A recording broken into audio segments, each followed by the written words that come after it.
Ciao, ciao, everybody. Shalom, shalom. Welcome to the greatest show on YouTube. We are the Sons of Liberty. My homeboy, Hunter Young. I am Sam Mealy. Today, we are going to be reacting to some of the best, most exciting moments from the fourth Republican debate.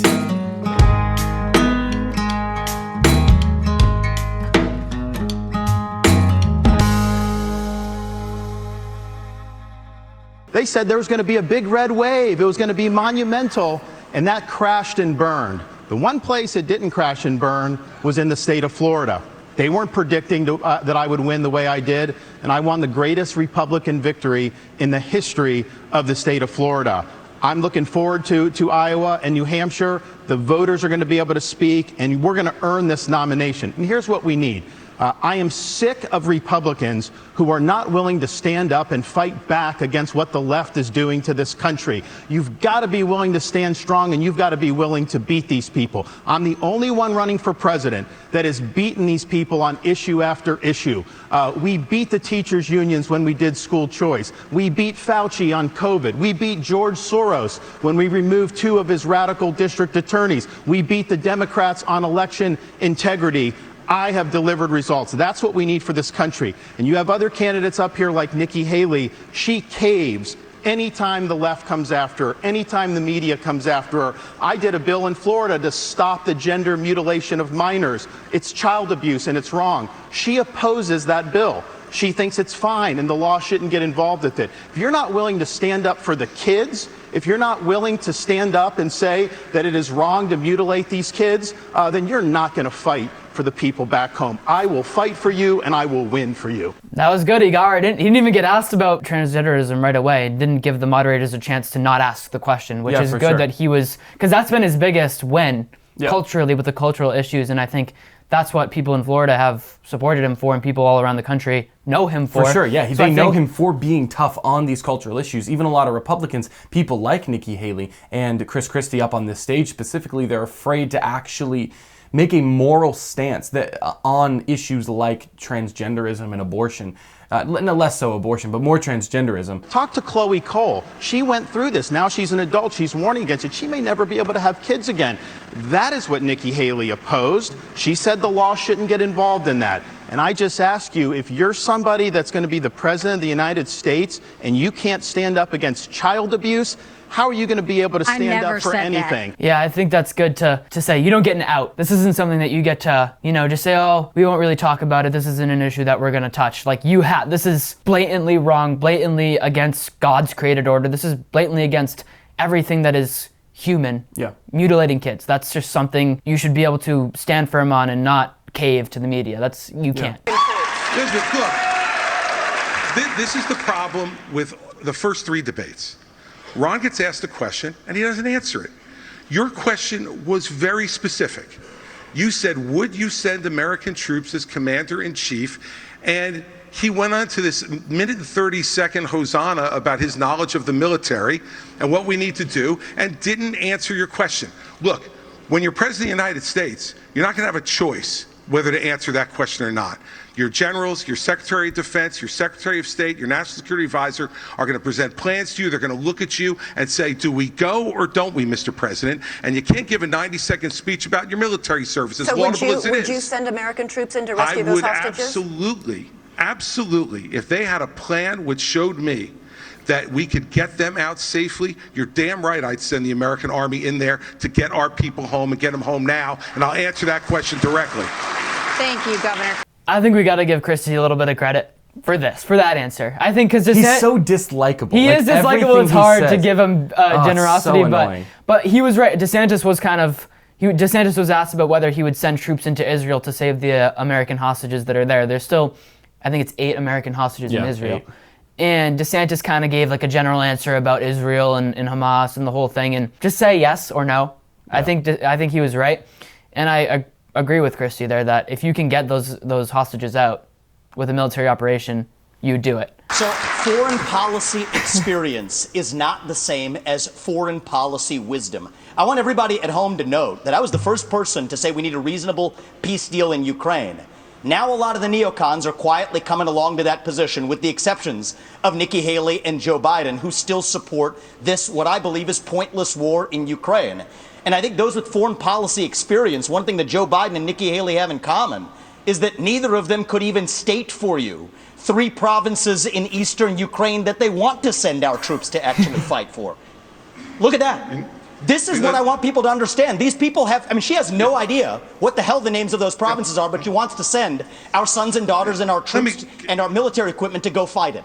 So reject this myth that they've been selling you, that somebody had a cup of coffee stint at the UN and then makes $8 million after, has real foreign policy experience. It takes an outsider to see this through. Look at the blank expression. She doesn't know the names of the provinces that she wants to actually fight for. And there's her puppet masters right there, the donors. Vivek's doing the Trump. He's doing the Trump a little bit. The puppet masters over there.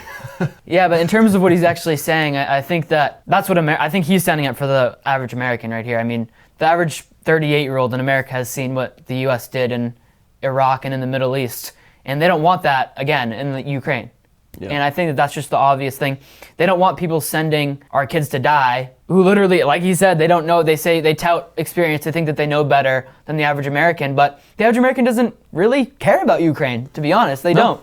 And it's like these people are saying, oh, well, geopolitically and everything, and we know more than you. But it's like, at the end of the day, you represent the people.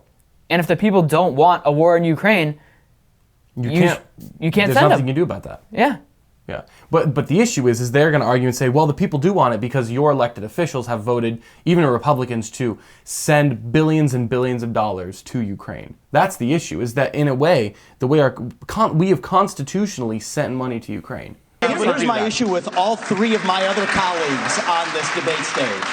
Is all 3 of them have been licking Donald Trump's boots for years for money and endorsements. Ron DeSantis, you've been a great governor, but you would have never been one without actually begging Donald Trump for that endorsement. And you attacked him in your book a year ago. Same thing with Chris Christie as a lobbyist, begging them for COVID money for his special interests in New Jersey, prepping him for the debates last time around.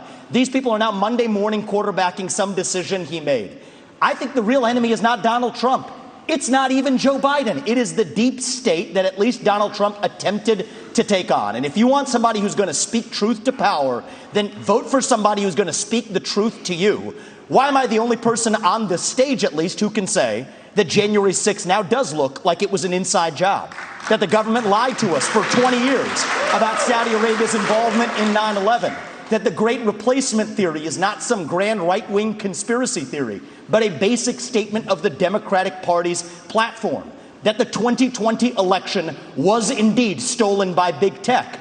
That the 2016 election, the one that Trump won for sure, was also one that was stolen from him by the national security establishment that actually put up the Trump-Russia collusion hoax that they knew was false. There's a reason why I'm the only person on the stage who can say these things. What a conspiracy theorist. Is he serious? Is he saying that the government would lie to us? The government, like, they're here to protect us. They would lie to us? No way. Come on. But I think that's good. Vivek he's the best at calling out, I think, the obvious things that the average American knows. And I think it's good to get into policy. I think DeSantis is good at that. But I think that Vivek has that kind of Trump edge to say the thing that nobody else will say. Now, here's a criticism that I'm hearing from a lot of some people on the right, more establishment right, I would say, is I think they're honest, but they say that, Vivek's just running for vice president. He knows he's not going to win. He just wants the base to like him. And that's fair. Like, I don't think that's a wrong reason. He's speaking truth, but they say, like, oh, they would take that statement of him bringing up how January 6th was an inside job and talking about the Great Replacement theory. He's only saying that to elicit a emotional response and try to get people who disagree with him riled up and people who agree with him riled up. And he doesn't actually want to solve anything. He's just trying to get the clicks, which is fair. That is a fair criticism, but I think that's a good strategy. It's a newer generation strategy, and unfortunately, he's a product of our generation, whether you like it or not, of the clickbait. Clickbait generation, of the 15-second soundbite generation.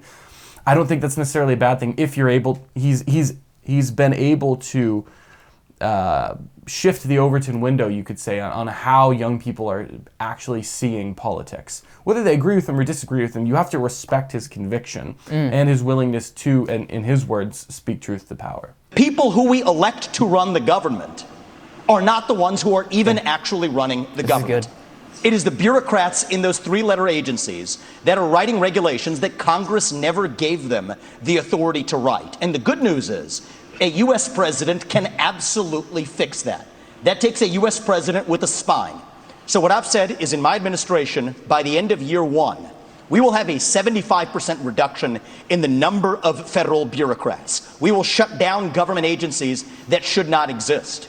We will rescind any regulation that fails the test of West Virginia versus EPA, which is the most important Supreme Court case of our lifetime, that said if Congress didn't delegate that to an administrative agency, then it's unconstitutional.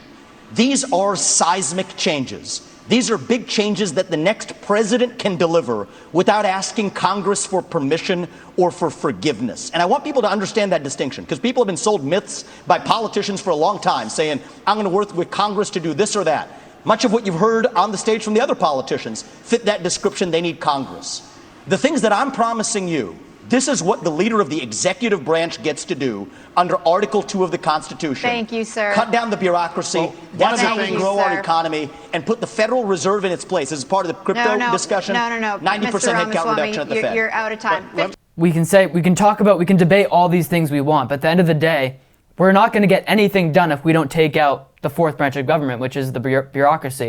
And I think it's such a important thing to note, because they can, again, like, you can talk about this all day, but there's people who weren't elected that are running our government. Yeah. Literally. He said it so perfectly. Like, these people weren't elected. They don't have constitutional power to do anything. So we need to say, we're going to take back our constitutional rights. We're not going to let these people run our lives who we didn't vote in. Like, do your job, Congress. Do your job, President. And that's what he's saying. But he's also saying that, like, as the executive branch opened a lot of these agencies without the permission of Congress, right, you can close them without the permission of Congress. Right.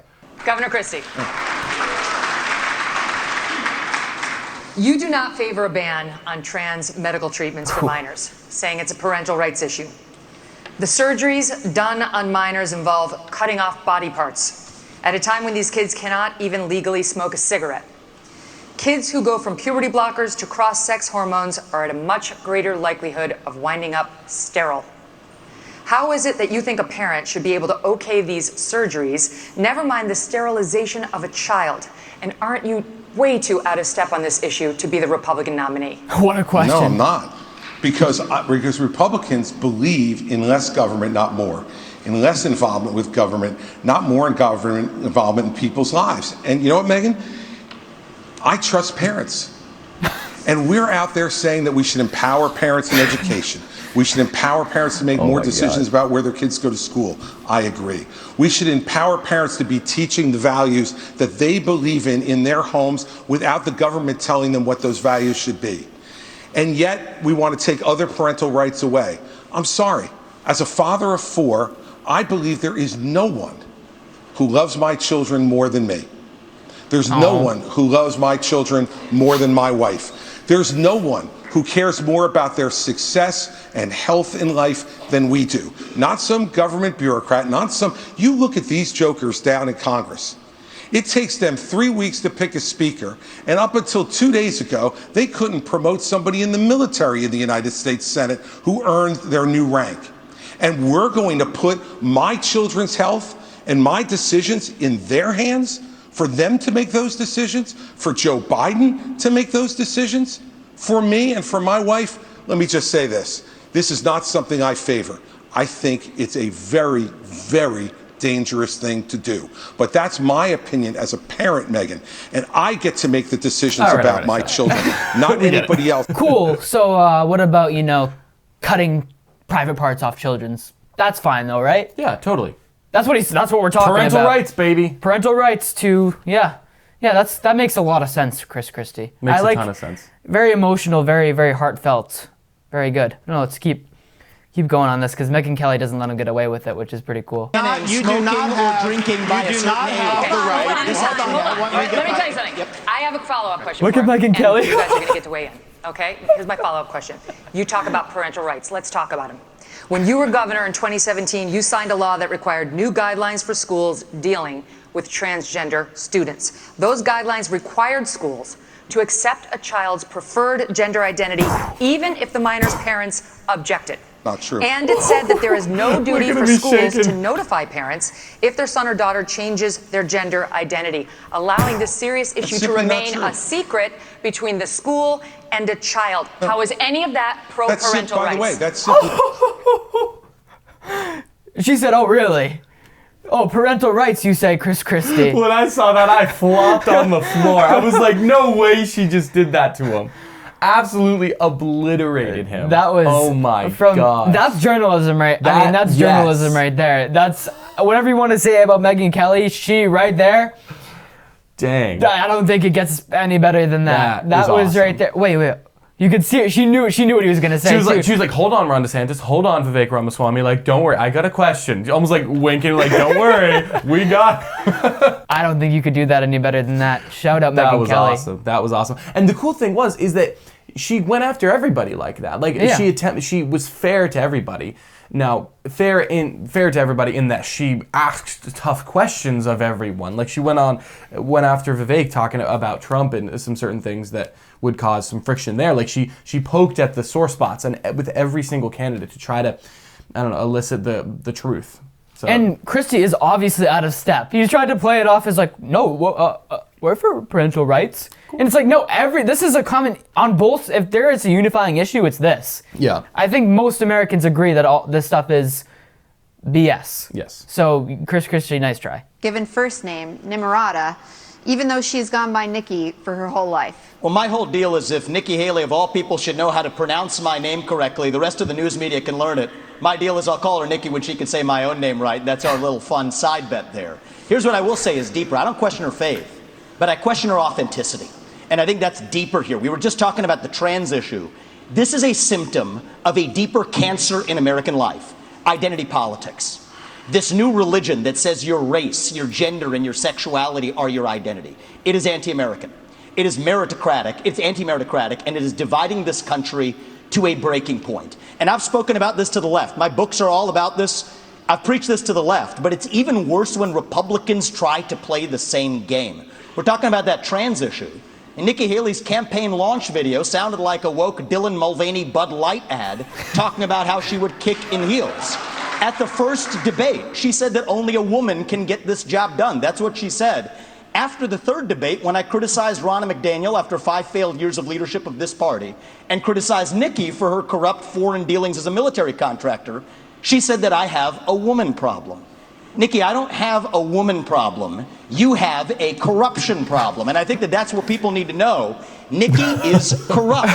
This is a woman who will send your kids to die so she can buy a bigger house. This is the problem. Using identity politics more effectively than Kamala Harris is a form of intellectual... DeSantis is like, man, I wish I had thought of that. I know, I don't think... Has anyone ever done that before? Let me spell that out for you. That's... good. And it actually needs to end. There's our donor puppet masters wielding their puppet right up here tonight. This is how this game is played. The puppet masters put up their puppet, and I reject the use of identity politics in this party. This guy is Indian Donald Trump, dude. Only, like, who else would do something like that? There's no... I mean, I don't think that was the most Christian thing to do. I mean, he's not a Christian, but... We're a Christian podcast out here, but that was hilarious. You gotta admit that was funny. That was hilarious. I mean, that's... It got the clicks. That was the most famous clip of that entire debate. Oh my gosh, that's hilarious. I mean, I wonder if he did. I wonder if he had that prepared, or if he wrote that as, like, if he thought of it during the debate. I'm sure he had it prepared. Yeah. Thank you guys for tuning in. We are the Sons of Liberty, and we'll see you next time.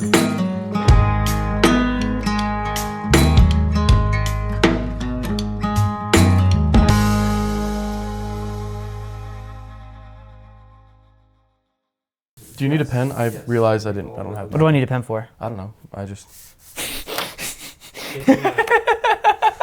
My bad. That was like a woman moment right there. What do I need a pen for? I don't even want a pen. I didn't even ask for a pen, and you're asking me for a pen? Are you serious? You never listen to me. You always want to do what you want to do. You never hear it. My feelings are never heard. Okay, I'm done with it. It stops now.